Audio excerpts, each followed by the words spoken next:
जय हिंद दोस्तों, स्वागत है आप सभी का संगम जंक्शन पर। तो चलिए जानते हैं अब तक की ट्रेंडिंग न्यूज। तो हम सबसे पहली न्यूज में बात करेंगे किसानों और सरकारी मंत्रियों के बीच होने वाले दोबारा से बातचीत के बारे में। पंजाब के हजारों किसान अब पंजाब हरियाणा के बॉर्डर पर दूसरे दिन भी कायम हैं। चंडीगढ़ में आज किसानों और मंत्रियों के बीच एक और मीटिंग होगी। किसानों के नेताओं ने सरकारी पत्र प्राप्त किया और आज की मीटिंग के लिए तैयार हैं। सरवन सिंह पंडेर ने कहा कि किसान सरकार के साथ कोई भी तकरार नहीं चाहते। उनका कहना है कि दिल्ली जाना उनके लिए सम्मान का मामला नहीं है, बल्कि उन्हें अपने मांगों का समाधान चाहिए। जब किसान दूसरे दिन फिर से दिल्ली चलो प्रोटेस्ट के लिए इकट्ठा हुए, तब पुलिस ने उन पर टीयर गैस शेल्स और वाटर कैनन्स का इस्तेमाल किया। हरियाणा के जिंद जिले में होने वाले क्लैश में 9 पुलिस वाले घायल हुए। पंजाब के किसान अब बॉर्डर के बैरिकेड्स को तोड़ने के लिए तैयार हैं। उनका कहना है कि वो राष्ट्रीय राजधानी की तरफ बढ़ने के लिए तैयार हैं और कई नौजवानों ने अपने ट्रैक्टर्स को शंभू बॉर्डर पर सीमेंटेड ब्लॉक्स को हटाने के लिए तैयार किया है। इसी के साथ अगली न्यूज में हम बात करेंगे हल्द्वानी के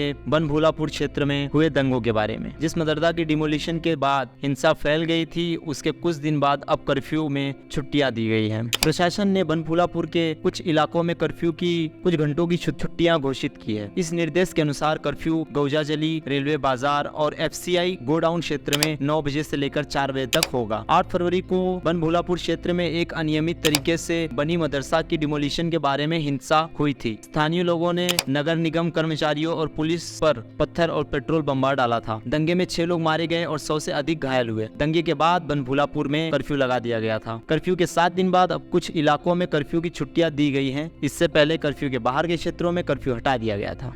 इसी के साथ अब हम बात करेंगे प्राइम मिनिस्टर नरेंद्र मोदी के अबू धाबी में हिंदू मंदिर के उद्घाटन के बारे में। 14 फरवरी को प्रधानमंत्री नरेंद्र मोदी ने अबू धाबी में बोचासनवासी अक्षर पुरुषोत्तम स्वामी नारायण संस्था मंदिर का उद्घाटन किया। ये मंदिर यूएई की राजधानी में पहला हिंदू मंदिर है। उद्घाटन समारोह में प्रधानमंत्री मोदी ने विभिन्न पारंपरिक हिंदू रीति रिवाजों में भाग लिया। उन्होंने पवित्र हिंदू जल रीति रिवाज और आरती जैसे पारंपरिक क्रियाओं में भाग लिया। ये मंदिर 7 मूर्तियों से बना हुआ है, जो भारत के अलग अलग प्रांतों के देवी देवताओं को समर्पित है। इस मंदिर की शानदार आर्किटेक्चर भारतीय समाज और धार्मिक विरासत को सेलिब्रेट करता है। प्रधानमंत्री मोदी ने अपने संबंध को प्रमुख स्वामी महाराज के साथ शेयर किया और उनकी यूएई के प्रेसिडेंट शेख मोहम्मद बिन जायद अल नहयान को मंदिर के प्रधानमंत्री मोदी ने अपने संबंध को प्रमुख स्वामी महाराज के साथ शेयर किया और उनकी यूएई के प्रेसिडेंट शेख मोहम्मद बिन जायद अल नहयान को मंदिर के निर्माण के लिए धन्यवाद दिया। सरकार के ईज ऑफ डूइंग बिजनेस पर ध्यान रखते हुए DCGI यानी drug controller general of India ने फैसला किया है कि अब स्टेक होल्डर्स के साथ वॉक इन मीटिंग्स आयोजित की जाएगी। शुरुआत होगी 20 फरवरी 2024 से और हर ट्यूसडे और थर्सडे को CDSCO हेडक्वार्टर में 5 बजे से लेकर 6 बजे तक ये मीटिंग्स कंडक्ट की जाएगी। इन पब्लिक मीटिंग्स में समस्याएं, शिकायतें, दर्द और सुझाव सुनाए जाएंगे और उनका जल्द से जल्द समाधान किया जाएगा। DCGI यानी drug controller general of India CDSCO का मुख्य है। इसका जिम्मेदारी है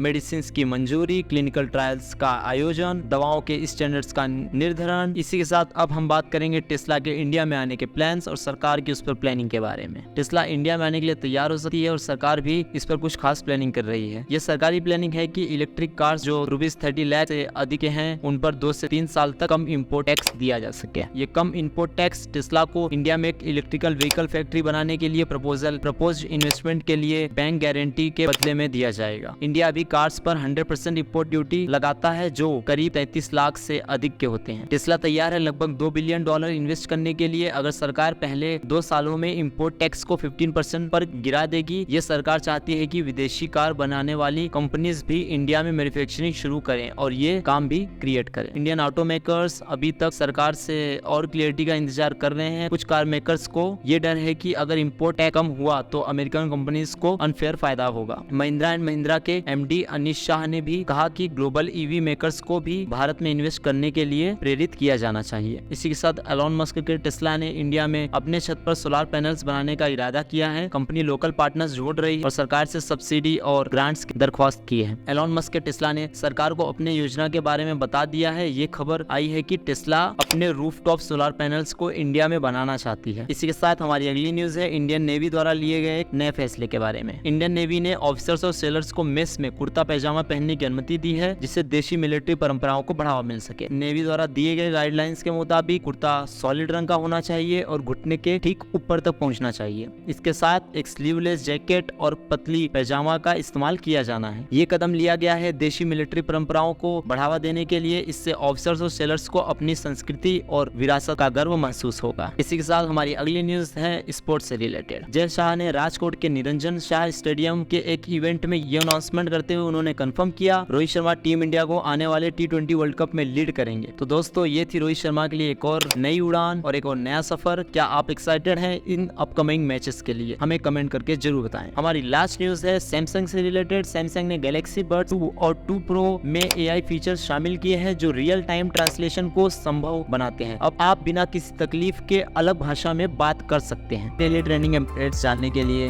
हमसे जुड़े रहिए। अगर आपको ये वीडियो पसंद आया तो इस वीडियो को लाइक कीजिए, चैनल को सब्सक्राइब कीजिए और इसे अपने दोस्तों में शेयर कीजिए। हमारे साथ जुड़े रहने के लिए धन्यवाद। जय हिंद। संगम जंक्शन साइनिंग।